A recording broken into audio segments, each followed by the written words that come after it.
My name is Filana Silberberg. I'm a partner in the Corporate and Capital Markets Group at Watson Farley & Williams. I have an excellent panel here to talk about a very interesting topic, very broad, carbon emissions and the race to net zero. I am joined by, let's go in order, Jan-Willem. Jan is the America's lead at Cargill. And next is Richard Tao, business development leader at DNV. And next is Hauke Kite-Powell, Senior VP for Decarbonization at Marsoft. Randy Giveans, EVP of Investor Relations and Business Development at Navigator Gas. And finally, Hamish Norton, President of SBLK Carriers Corp. Welcome. As we all know, shipping transports close to 80% of the global trade by volume and is estimated to contribute about 2 to 3% of greenhouse gas emissions, a very important fact. It's very relevant in our industry, and we are very focused on reducing carbon emissions, especially given the recent IMO benchmarks that were established just earlier this year, or I should say revised earlier this year, for 20 to 30% reduction in greenhouse gas emissions by 2030, with net zero achieved by 2050. I don't know if we can make it there. I'd like to start by asking each of our panelists to discuss how do you see the industry reaching net zero emissions by 2050? And it's two-part. The next part is, in the shorter term, what are the priority steps in the next 5 years? And I'd like to start with actually Randy, Hamish, and Jan-Willem, and then Hauke and Richard, you can provide your perspectives as well. So Hamish, you want to start off? Sure. I can start out. You know, I think the highest priority steps are the steps that we know how to use to save fuel. And so, you know, I think first thing is to go slower, because the ships burn fuel in rough proportion to the cube of the speed. So if we go a little bit slower, we save a lot of fuel. And then, you know, there's measuring the performance of our ships in a precise way with instrumentation and telemetry, and using the knowledge of how the ships perform to optimize their voyages, you know, optimize the routes and speeds based on the weather they'll encounter. And then hull fouling is probably the single most important contributor to excess consumption after speed. And so we have to keep the hulls sparkling clean. And, you know, we'll do that with more expensive paints than have been used in the past, but also hull cleaning robots, which the technology is being developed very rapidly right now. And ultrasonic anti-fouling, where the technology is, I think, developing maybe a bit more slowly. And then, you know, there is air lubrication, which is, again, being developed for in dry bulk ships where it hasn't worked very well in the past, but I think new technologies will work well. And then there's wind-assisted ship propulsion. And, you know, there are different technologies work better or worse for different kinds of ships.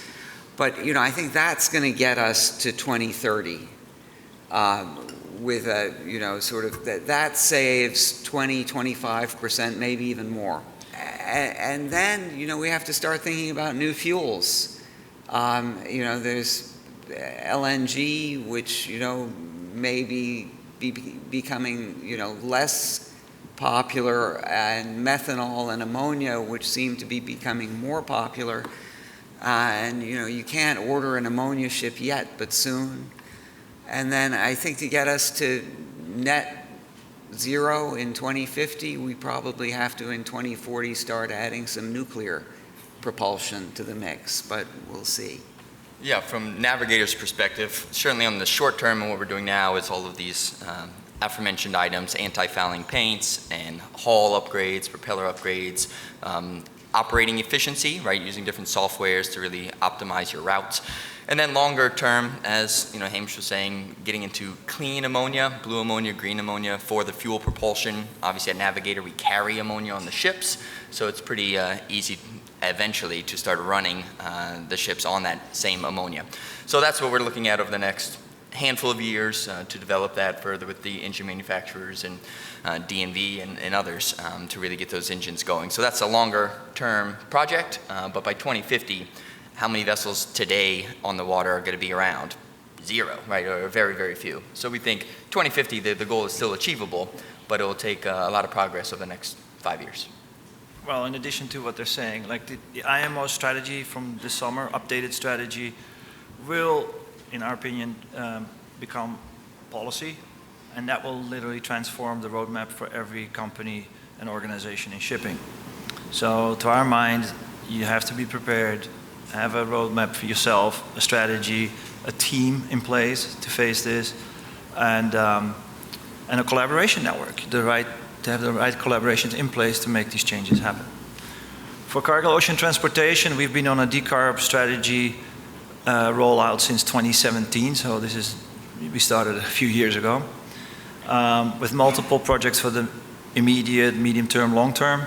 As we speak, you may have seen it in the news, our wind wings equipped Pyxis Ocean is literally sailing across the oceans, and we have several other wind assisted projects on the water. In terms of, we've ordered 5 methanol dual fuel ships. Those are the first bulkers to be ordered with that ability. And in terms of biofuels, we are stopped trialing. We're now definitely in execution phase, and we've up to date, since the end of September, provided 90,000 tons of FAME biofuels in Singapore and in the Netherlands. We're also heavily involved in the Global Maritime Forum and Getting to Zero Coalition, because we really can and want to play that role of a catalyst for this change in this field. Lastly, in a collaboration, we are charterers, right? We operate about 700 ships on any given day. Last year I saw over 1,900 different ships. But we're not afraid to be a development partner and invest and take risks with partners to get some of these projects going and share the insights. And it's not just on the ship side or the fuel side, but we also believe in the supply chains that we manage for us and for others, and in the ports there's a lot of opportunity still to improve. Just before we get to Richard, I have a follow-up for Jan. You mentioned the wind wings, which made headlines, and everybody has heard about this amazing technology. Is it a long-term solution? Yeah, I think so. We think so, because the wind is free, and any technology that just lowers the amount of fuel, whatever that future fuel is going to be, that can assist, is only helpful. And yes, it's costly, but obviously when we all project that the future fuels will have a significant cost premium, the payback time of these type of technologies will be a lot better. But that's why we're trialing this. It's an experiment. Let's not kid ourselves. We're learning as we go now with this ship on the water and see how it works. Okay, I think towards this wing assistant propulsion, currently there's about 28 vessels has that equipment on board. So, and there's a lot of study on how efficient can help. But come back to the first question. I think the IMO has revised the decarbonization trajectories, and as you point out, that 2030 20%, 2040 70%, and the 2050 carbon neutral. And then by first glance, we think that 2030 will be easier, but actually if you look at the supply and the demand for alternative fuel or carbon fuel, neutral fuel, that is the most challenging target. Currently, the shipping consume about 280 million ton fuel, and it is projected that by 2030 that figure will go to 300 million. And if we need to achieve 20% decarbonization by 2030, we estimate that approximately 17 million carbon neutral fuel need to be provided. That is on the demand side, but we also look at the supply side and see those carbon neutral fuel, where this come from. And we look at about 2,200 projects. Some are ongoing and some are planned. If we add in those likelihood for those production, by 2030 we estimate about 50 to 60 million ton of carbon neutral fuel. So which means that the shipping will have to consume 30 to 40% of total carbon neutral fuel bear in mind those fuels are also demanded by aviation, by land transportation. Just make sense of that. Currently, shipping consuming about 3% of the fuel. So definitely, it's a very, very challenging. It's unlikely that carbon neutral fuel will be the solution to reach the goal. Then how to reach the goal? I think you have mentioned about the energy efficiency measures. I think those are very, very important. In addition to that, I think we also need the technology advancement and innovation. I think I agree with Hamish and the other panelists that the focus in the near term needs to be on energy efficiency. And actually, the economics of investing in improving fuel efficiency of a commercial ship are pretty compelling for those first 10, 15, 20% maybe even.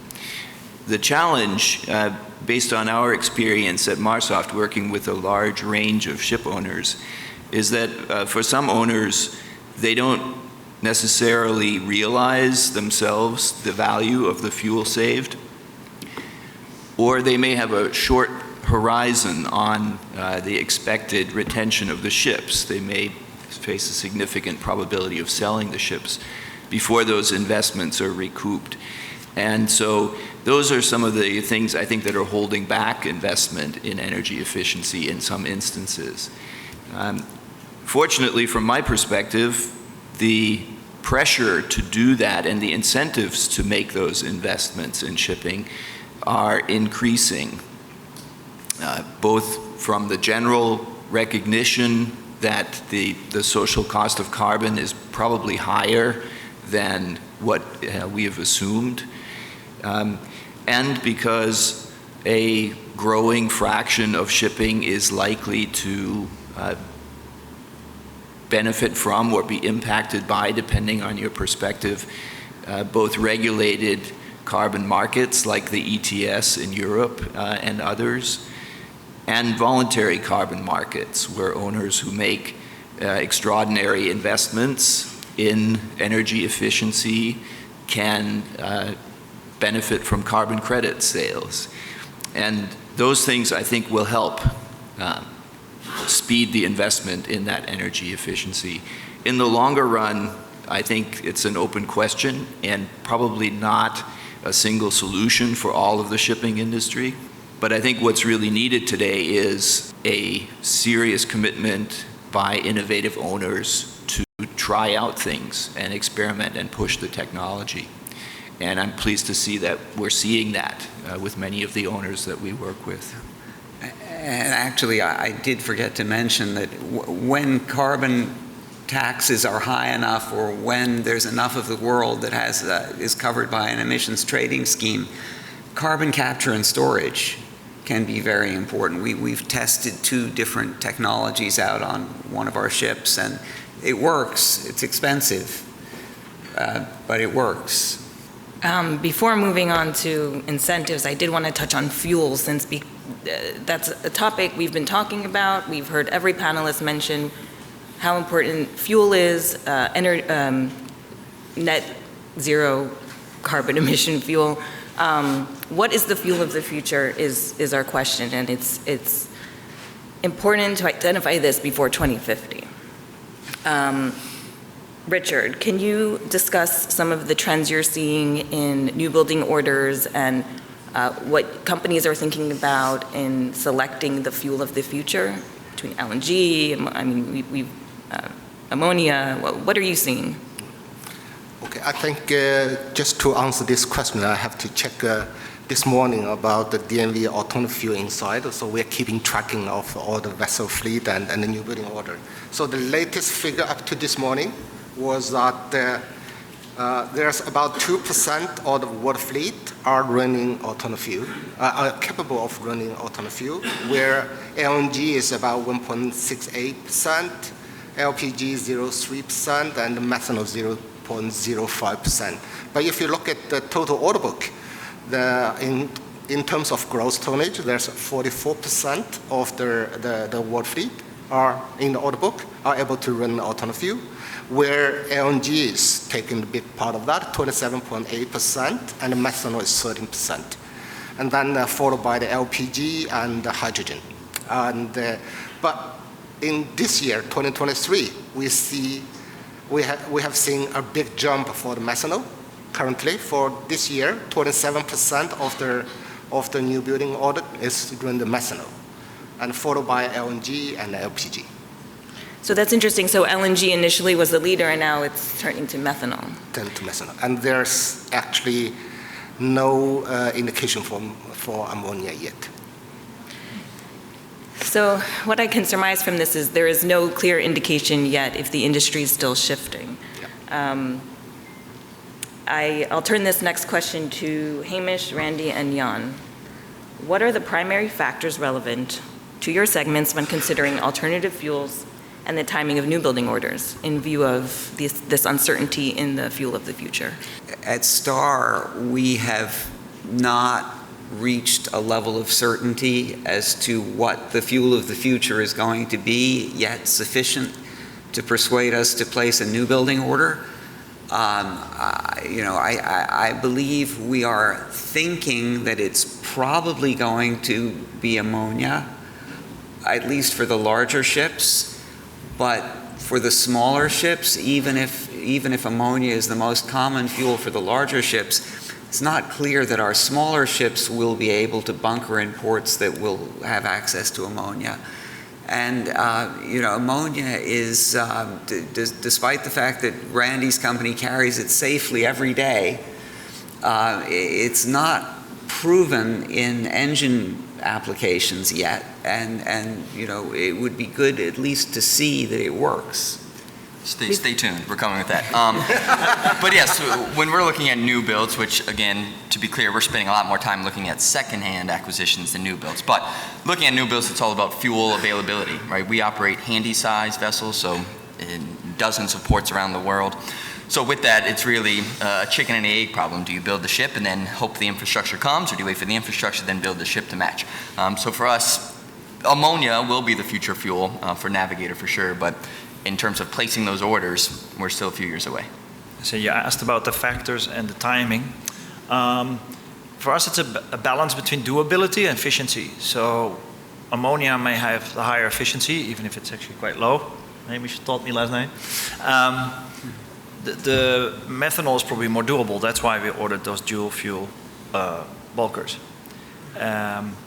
Green corridors might happen, and maybe there's a specific application of fuel on those green corridors, but you're asking a bulk trader, and we tramp around the globe. It's not a point A to point B liner service. So for us, it's also very important that the fuel, whatever it's going to be, is readily available in many points around the globe. Otherwise, you might find you ballasting your ship or taking on way too much fuel versus what you need.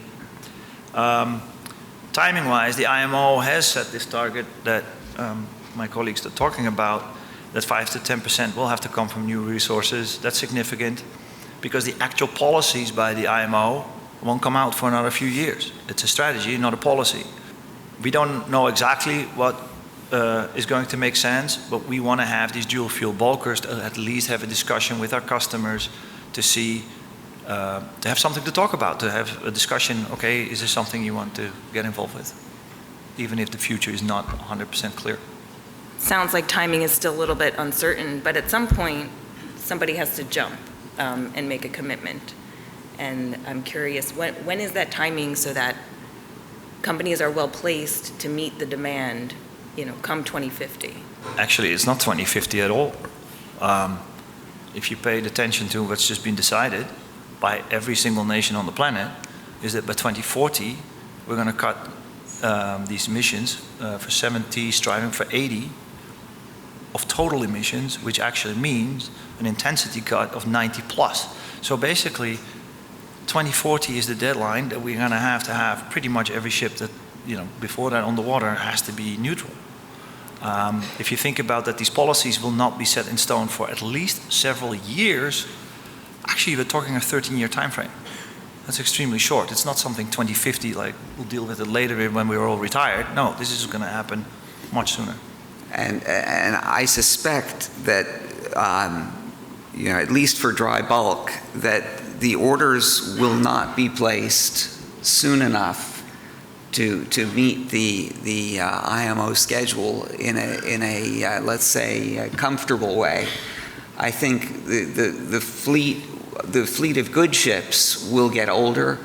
There is a substantial fraction of the dry bulk fleet which are very heavy fuel consumers. These may get regulated effectively out of the business.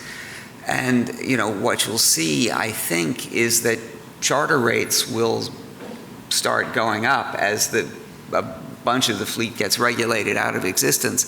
And with those high charter rates, people will be able to afford to start ordering more adventurous technologies. And while at the same time probably using carbon capture to keep some of the older high-quality ships going. Very interesting. Hamish, I'll continue with you. You mentioned possibly the use of nuclear energy, and I'm curious, what are the benefits that you see from that? Well, okay, so if you use electricity to make electrolyzed hydrogen, that's about 60% efficient, the way it's done currently. And then if you use the hydrogen to make ammonia, that's about 80% efficient. And then if you burn the ammonia in an engine to make power, that's about 35% efficient. So you've lost at least 80% of your energy in those conversion steps. Whereas if you put the electricity generation on board the ship, that's 95% efficient generating the electricity, and then 95% efficient using the electricity to run the motor. You've lost 10%.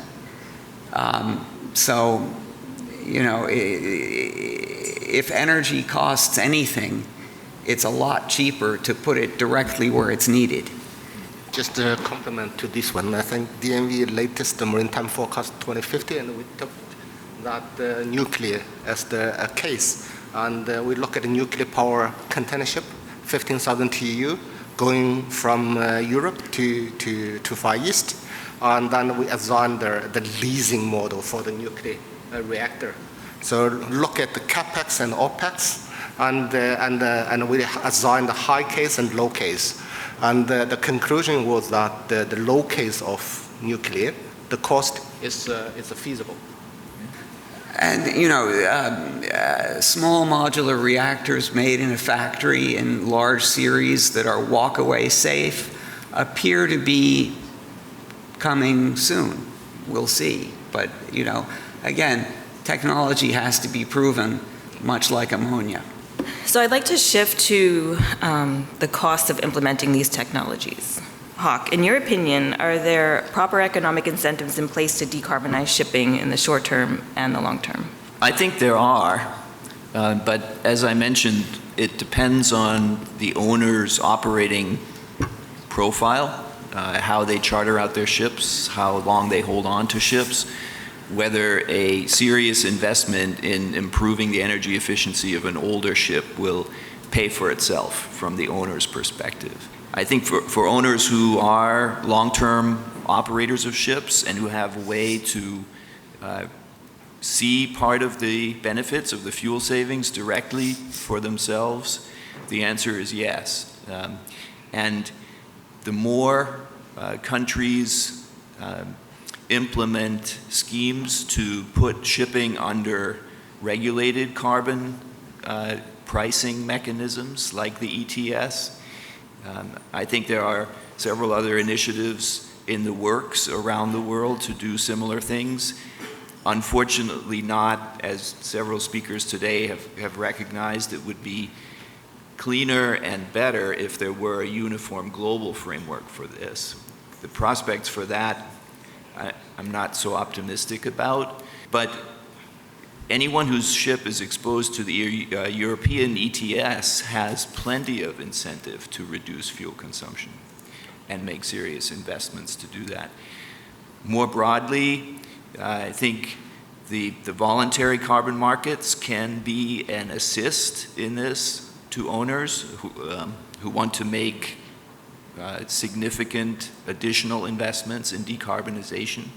Those markets are currently in a slump because there's been I think, healthy and necessary reckoning with voluntary carbon projects that aren't really contributing to decarbonization.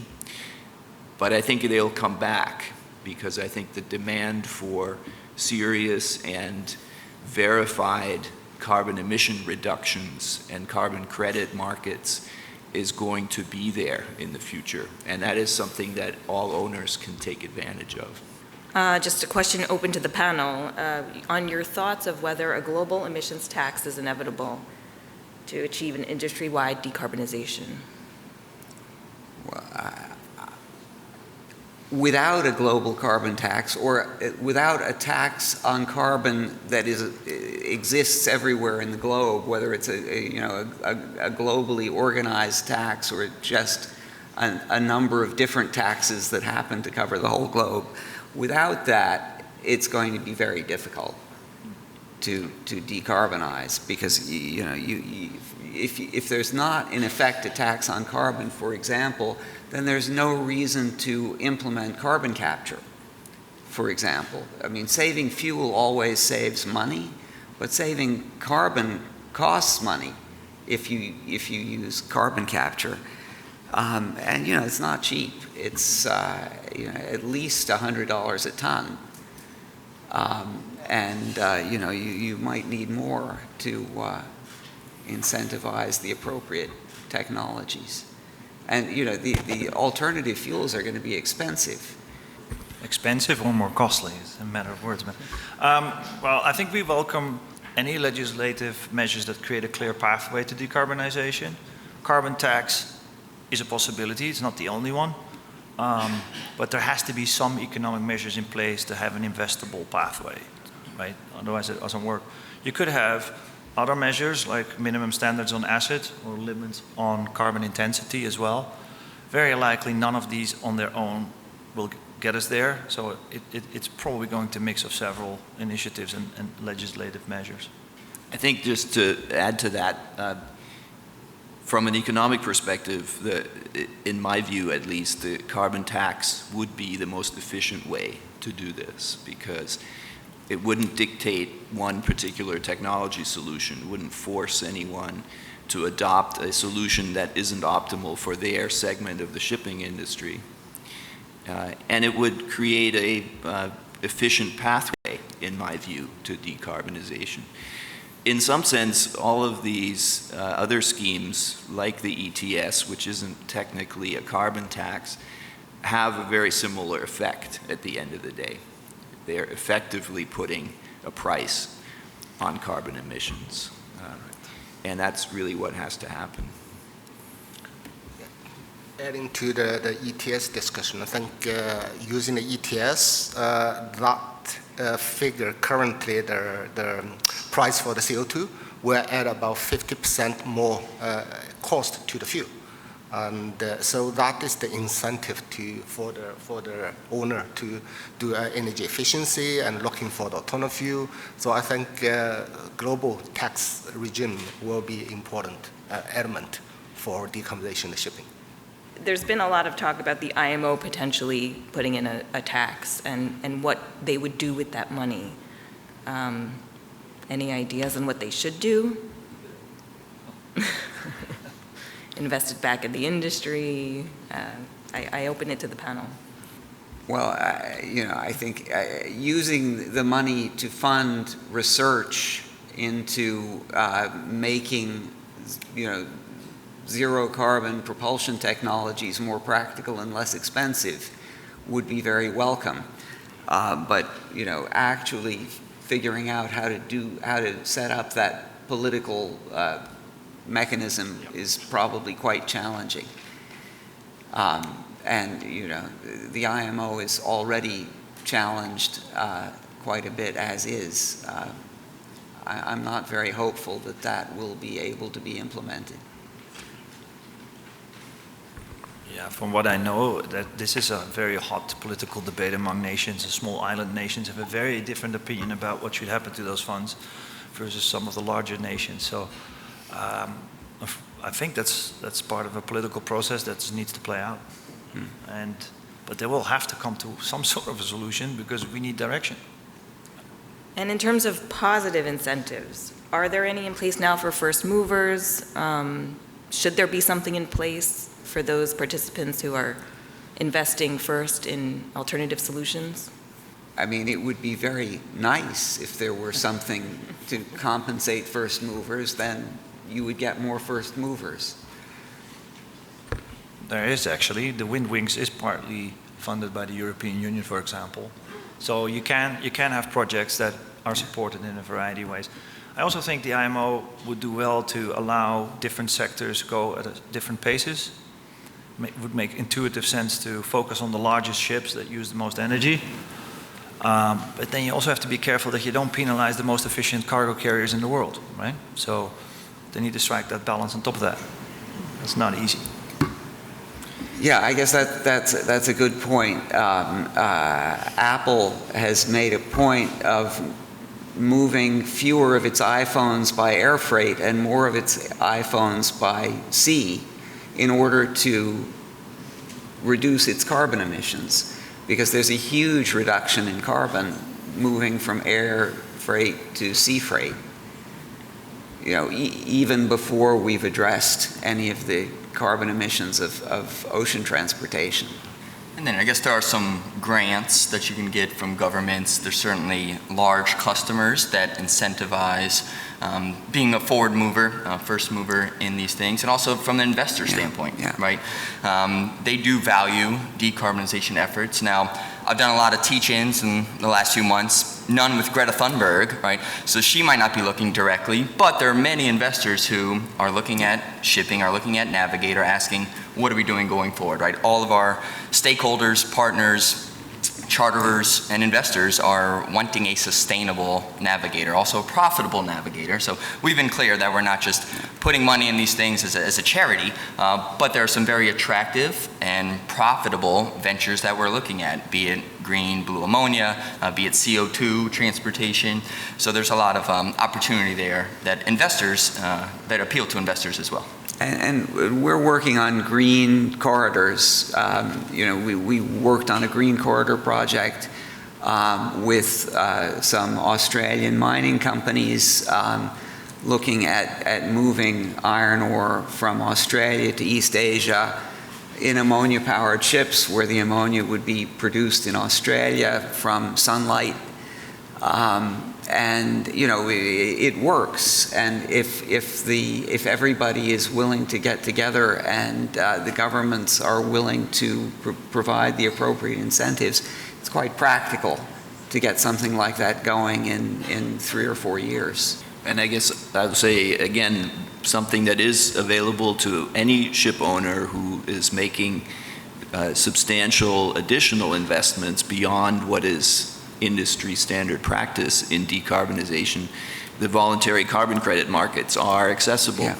And that's not going to pay for the whole investment. It's not a grant by any stretch, but it can reduce the net cost to the owner of that investment by somewhere between 10 and 20% probably in many cases.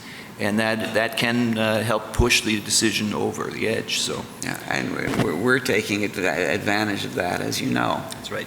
So Randy, you touched upon the fact that your stakeholders care about what you're doing to decarbonize. Hamish, I'd present this question to you. Do you feel similar pressures from your shareholder or stakeholder base? I think the shareholders want us to do the right thing, but primarily want us to do the right thing in a very profitable way. I think our lenders want us to do the right thing and want us to do the right thing without impairing our credit, which is a slightly different emphasis. And you know, there's probably a little bit of conflict between what the equity holders want and what the debt holders want. That's not a big conflict yet. Hopefully it won't be a big conflict. And then there's always that question, are shareholders really valuing ESG efforts, right? And I saw Michael Weber, he was moderating the previous panel, Weber Research. You know, you look at their top 10, Navigator's number 7. So we're way up there on the list. But if you look at the top 10 versus the bottom 10 in terms of year-to-date share price performance, investors in the short term for sure care about profitability, right? So that trumps any ESG, and then you could, the skeptics say, oh, well, these high ESG rated companies are, performing much worse than these low ESG. But yes, in an extremely strong tanker rate, for example, environment, investors are looking at tanker rates. They aren't looking at ESG profiles for 6 months. Ask any hedge fund. But if you're looking at 3 years, 6 years, then you get a different profile from investors. And I think that is when you'll see more ESG kind of outperformance. And even for a large private company like Cargill, it's been an amazing thing to see that our Wind Wings project got immediate support from the board and the family members. Beyond that, I think it's important here to mention the stakeholders in terms of customers, right? Because they're the ones that ultimately going to have to pay the price for getting to zero. These costs will have to be passed on. And being in the commodity world, I know enough that customers will look for the lowest cost provider of a solution within the parameters that they need, right? So we're very focused on taking our customers along with us in this whole process. Yeah, and there's no great conflict. In fact, there's almost no conflict at all now, because fuel is getting more expensive. That's clear. Whatever fuel you're going to use, it's going to be more expensive in the future than it is today. Saving fuel becomes more and more valuable the more expensive the fuel is. And so saving fuel is a profitable thing to do. So many industry participants believe that the IMO benchmarks are aggressive yet crucial. I would like to know from each of you, maybe we can start with Jan, what are the biggest risk factors or roadblocks to reaching net zero, and what is the single most important thing you wish the IMO or governments would do to make that happen? I tried to write it down in a single sentence. So basically provide clarity on hard policy and enforcement mechanism to provide a level commercial playing field. And the rest, I think, we'll figure it out. Since I'm working for DNV, I think safety is always in my heart. So I think safety is very, very important, and the decarbonization cannot do without safety. So if you look at the decarbonization, we talk about alternative fuel, and most of them are liquid gas, and some of them are toxic, some of those are flammable and explosive, and those are not used for the crew on board and the seafarers to handle this. And then we also talk about the wind assistant propulsions, all those special equipment, carbon capture and storage on board. So those are special equipment and need a special training. And DNV has done a study that if we want to reach 2050 target, there will be 750,000 seafarers need a special training and need a special competence. So I think that will be an important element to consider. I think from my point of view, the biggest risk factor is a sort of lack of urgency, especially among the large number of smaller ship owners who maybe don't have the capacity in-house to develop a strategy for their ships. The problem of waiting until we're close to the target dates for these objectives and then having limits on yard capacity, for example, cause a pileup in new orders is real. And so I think what the industry needs in the short term and what the IMO can help by setting a real path forward down in concrete terms is leaders who are prepared to step up and make investments and show the way.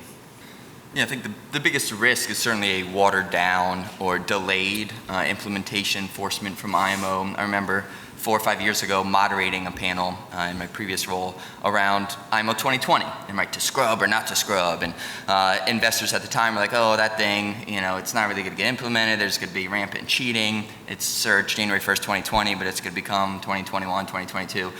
It didn't, right? In January 1st, 2020, they were pretty impactful on enforcing it, implementing it. Obviously, they gave ship owners time, and there was some transitional period there. But now, I think Hamish and others can attest that cheating is very low in the bigger scheme, and the IMO is implementing and enforcing it, and you've seen that. Look at VLSFO and HFSFO spreads, look at scrubber implementation, what have you. So I think the same thing's going to happen. Investors now are kind of skeptical. Yeah, they have these carbon emission goals for reduction, but what does that really mean? hopefully the IMO means it's a real thing and there will be enforcement for those who are not. Yeah, I mean, the biggest risk is not having, predictable and stable regulation.